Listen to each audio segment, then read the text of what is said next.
आज का मुख्य मुद्दा है कि अभी जल्दी हरियाणा के अंदर निकाय चुनाव होने वाले हैं और प्रॉपर्टी आईडी जो इस समय जंजाल बना हुआ है लोगों के लिए, शहर में रहने वाले लोगों के लिए, प्रॉपर्टी आईडी के नाम पे इस सरकार ने जितनी लूट मचाई है शायद ही किसी और चीज़ के लिए मचाई होगी। और लोगों की हरासमेंट है वो अलग से। याशी कंपनी एक कंपनी है जिसको पूरे हरियाणा की इन्होंने प्रॉपर्टी आईडी बनाने का ठेका दिया और इनकी खुद की रिपोर्ट है हमारे पास। हमारी सिरसा टीम ने जब धरना दिया और भूख हड़ताल शुरू करी, इनके खुद के प्रशासन ने लेटर लिखा सरकार को कि इस याशी कंपनी ने 90% प्रॉपर्टी आईडी है वो गलत बनाई है, उसके अंदर भ्रष्टाचार है। इन याशी कंपनी को यही नहीं पता कि हरियाणा के गली कहाँ है, मोहल्ले कहाँ हैं। उन्होंने ऑफिस में बैठ के उनके स्टाफ ने प्रॉपर्टी आईडी बना दी। और सबसे बड़ी समस्या है कि सरकार ने ये नेसेसरी कर दिया, ज़रूरी कर दिया कि जो भी आप प्रॉपर्टी ट्रांजेक्शन करते हैं उसमें प्रॉपर्टी आईडी की रिक्वायरमेंट है। और तो और प्रॉपर्टी आईडी की फ़ीस है वो किसी ज़माने में ज़मीन की जो कीमत होती थी 120 रुपये से लेके 800 रुपये गज तक के रेट उन्होंने प्रॉपर्टी आईडी के रख दिए। गरीब लोगों के भी प्लाट होते हैं शहरों के अंदर, वो लोग घर बैठे बैठे कर्जवान हो गए प्रॉपर्टी आईडी की वजह से। और प्रॉपर्टी आईडी गलत बनने के बाद जब किसी प्रॉपर्टी की ट्रांजैक्शन होती है तो एक व्यक्ति को उसके लिए प्रॉपर्टी आईडी अपनी सही करवानी पड़ती है। अब उसका 100 गज का प्लाट है तो वो 90 गज का प्रॉपर्टी आईडी में चढ़ा हुआ है। तो इस वजह से जब वो प्रॉपर्टी आईडी ठीक करवाने जाता है तो उस प्रक्रिया को इतना पेचीदा बना दिया गया है कि चंडीगढ़ से अप्रूवल आता है, खुद इनके जो सिस्टम है वो अपडेट नहीं है। और इस वजह से हज़ारों रुपए, लाखों रुपए भ्रष्टाचार की भेंट चढ़ते हैं, इनको प्रॉपर्टी आईडी के नाम पे देने पड़ते हैं। और प्रॉपर्टी आईडी इस समय भ्रष्टाचार का अड्डा बन चुका है। प्रॉपर्टियां लेना देना बेचना आज खाला जी का घर बन चुका है। फतेहाबाद के अंदर तो प्रॉपर्टी आईडी की वजह से इतना बड़ा आंदोलन हुआ, लड़ाई झगड़े हुए और लोगों ने मारपीट तक की समस्याएं आ गई, ऑफिस को भी बंद कर दिया गया। तो सरकार से हम पूछना चाहते हैं क्या ज़रूरत थी आपको प्रॉपर्टी आईडी बनाने की? क्या निकायों की कमाइयाँ कम हो गई है? अलग अलग तरीके के हज़ारों तरीके के टैक्स आपने लगा रखे, उनसे आपका पेट नहीं भरा, जो आपने एक और टैक्स और पैसा खींचने का जरिया बना लिया जनता से, वो भी इतने बुरे तरीके से। हरासमेंट अलग से लाइनों में लोगों को लगना पड़ता है। तो सरकार से हमारी मांग है और हमारी भाई प्रॉपर्टी आईडी का जो समस्या उसको दूर किया जाए, इसके रेट घटाए जाए और प्रॉपर्टी आईडी का मामला है या तो फिर वो बंद किया जाए।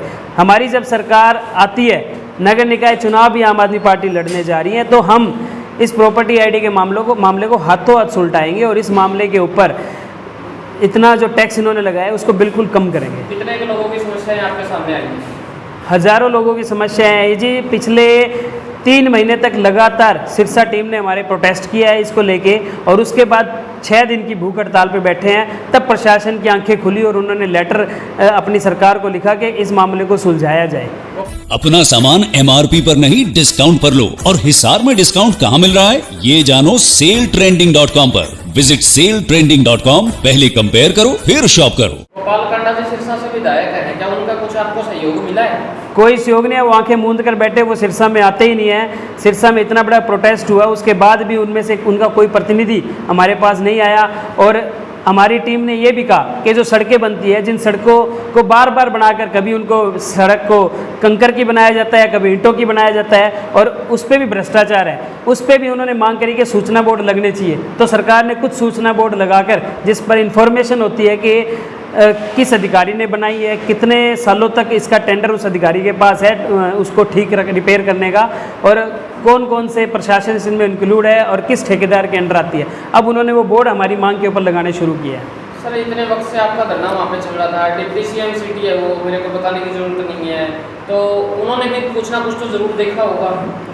सबने देखा है सर। खट्टर जी आए थे, खट्टर जी के आगे, खट्टर की जो हमारे माननीय मुख्यमंत्री हैं उनकी गाड़ी के आगे हमारी पूरी टीम, हमारे जिला अध्यक्ष और पूरी टीम धरने पे बैठ गए थे। उनको पुलिस वालों ने उठाया और उनको वो लेटर दिया गया, सारी बात बताई गई, लेकिन उसके बाद भी कोई समस्या का समाधान नहीं हुआ। क्योंकि हमें लगता है कि याशी कंपनी है, उसके साथ कहीं ना कहीं जो हमारे नेता हैं हरियाणा सरकार के, उनकी भागीदारी है, तभी इतना बड़ा भ्रष्टाचार उनकी नाक के नीचे हो गया। और आज भी वो भ्रष्टाचार सामने है, फिर भी उसका कोई समाधान नहीं हो रहा है। याशी कंपनी का जिक्र कर रहे हैं, नगर निकाय में आती है, नगर निकाय मंत्री हैं कमल गुप्ता जी, तो इसका मतलब वो वो तो खुद कहते हैं मैं साफ सफाई का व्यक्ति हूँ, ईमानदार हूँ, आप भ्रष्टाचार के आरोप लगा रहे हैं। देखिए कमल गुप्ता जी को तो अब उसका प्रभार मिला है और वो भी ये सारे के सारे मंत्री नेता इस भ्रष्टाचार में कहीं ना कहीं लिप्त है या इनकी तार है वो ऊपर तक कहीं ना कहीं किसी बड़े लीडर के साथ जुड़ी हुई है। नहीं तो अभी तक तो इसका कोई ना कोई समाधान हो जाना चाहिए था, क्योंकि आज हरियाणा के अंदर नगर निकायों के अंदर सबसे बड़ा मुद्दा प्रॉपर्टी आईडी का है। 10% से अगर ज़्यादा मिस्टेक मिलती है लक्ष्य जी तो पेनल्टी लगती है। अभी तक कितनी पेनल्टी लग चुकी है, कुछ डेटा आपके पास में आया है? कंपनी के ऊपर किसी तरीके की कोई पेनल्टी नहीं लगी है, लोगों के ऊपर लाखों करोड़ों रुपए की पेनल्टियां लग चुकी है। मैंने हरासमेंट लोगों की फुल हो रही है और एक एक प्रॉपर्टी आईडी को ठीक कराने के लिए लाखों रुपए का उनको भ्रष्टाचार के चलते पैसा देना पड़ता है और जो सरकारी फीस है वो अलग से है। अब आप क्या मांग करते हैं?